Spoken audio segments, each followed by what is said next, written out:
नमस्ते, अभिवादन आपका इनोसेंट इन्वेस्टर के इस नए वीडियो में। दोस्तों वीकेंड है तो एक बढ़िया इंटरेस्टिंग स्टोरी आपको सुनाने जा रहा हूँ। ग्रोवर साहब हैं, ये बोल रहे हैं कि रजनीश कुमार जी को अपनी कंपनी में लाना मेरी बिगेस्ट मिस्टेक थी, हायरिंग मिस्टेक जिसको ये बोल रहे हैं।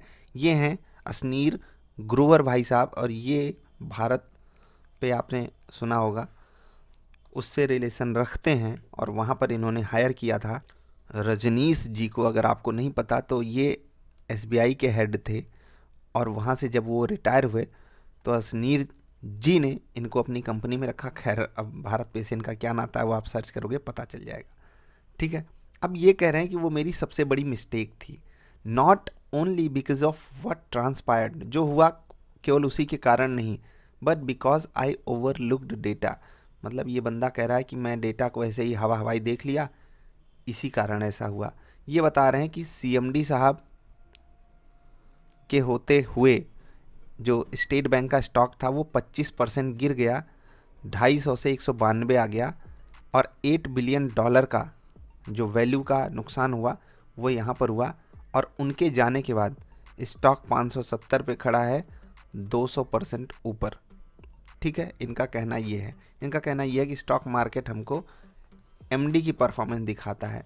तो भाई साहब, मैं आपको एक बात समझाता हूँ, जब भी किसी स्टॉक में अप ट्रेंड आने वाला होता है ना, तो यहाँ पर की हुई मेहनत यहाँ दिखती है।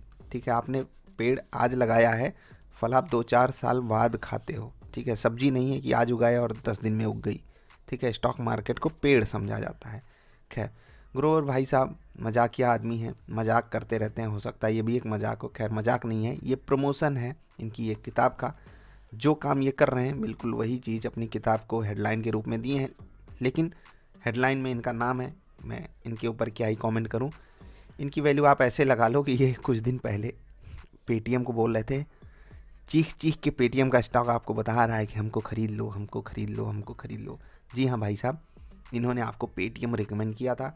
अब सोच लो कि जो इंसान आपको पेटीएम रिकमेंड कर सकता है, एकदम चीर फाड़ मचाने के बाद वो स्टॉक बोल दे कि भाई मुझे खरीद ही लो, और वो सिर्फ ऐसे बंदों को पता रहे, उसके पास कितना ज्ञान है।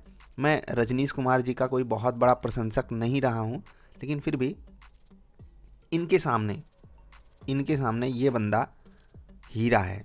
समझ गए ना। स्टेट बैंक का सीएमडी बनना बहुत बड़ी बात होती है, और उनके सीएमडी बनने के बाद स्टॉक गिरना वो बिल्कुल नेचुरल सी बात है, मार्केट साइकिल है वो। आप उसको ऐसे नहीं जज कर सकते हो, ये मेरा पॉइंट ऑफ व्यू है।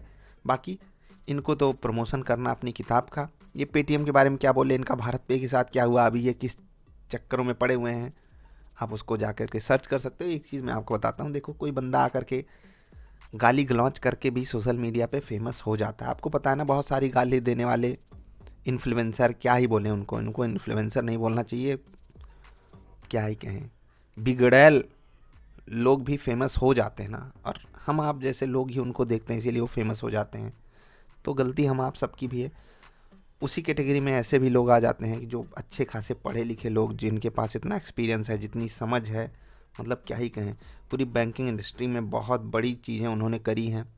एक सीएमडी के रूप में उन्होंने स्टेट बैंक में काफ़ी बदलाव भी किए। और देखो, मैं इतना बड़ा बैंक है वो कि वहाँ पर सिर्फ सीएमडी के कारण चीज़ें नहीं हो जाती हैं। मैं ये नहीं कह सकता सीएमडी ने ये चीज़ें की।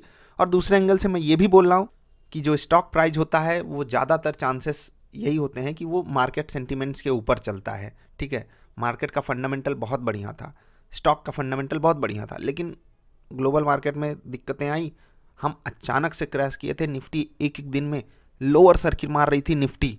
तो स्टॉक्स का क्या हाल हुआ होगा वो आपको पता है ना। लोअर सर्किट निफ्टी मार रही थी, 10% का लोअर सर्किट। ऐसी भी सिचुएशन आ जाती है, वहाँ पर स्टॉक क्या कर लेगा, कुछ नहीं। लेकिन अब ये सब भी कहानियाँ बन जाती हैं। अब आप सोचोगे कि आपके सामने ये स्टोरी मैंने क्यों पेश की। इसलिए पेश की कि आपको रियल लाइफ में भी दिखता होगा कुछ ऐसे अकड़बाज नमूने आपके आसपास टहलते होंगे, तो आपको उनको ओवरलुक ही करना है, जैसे ये करते हैं। अंग्रेजी का बहुत ही अच्छा शब्द है इग्नोर। आपको इस एंगल से समझ लेना है कि आप ऐसे लोगों को इग्नोर करो।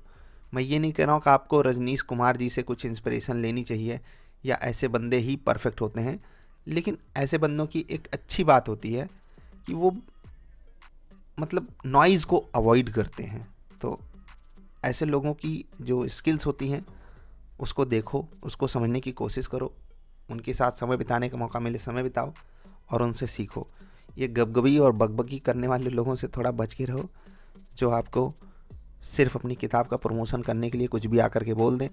पैसा तो चोर उचक्कों लफंगों के पास भी बहुत होता है, लेकिन क्या आप उनकी बात मानते हो? तो बस वही समझ लो, मेरा किसी को कुछ कहने का वो नहीं था। बाकी दोगलापन तो है ही संसार में। वीकेंड है, वीडियोस देखना एजुकेशनल प्लेलिस्ट में पड़ी हुई हैं। अभी आपसे विदा ले रहे हैं, मिलते हैं। आपका आभार, नमस्कार।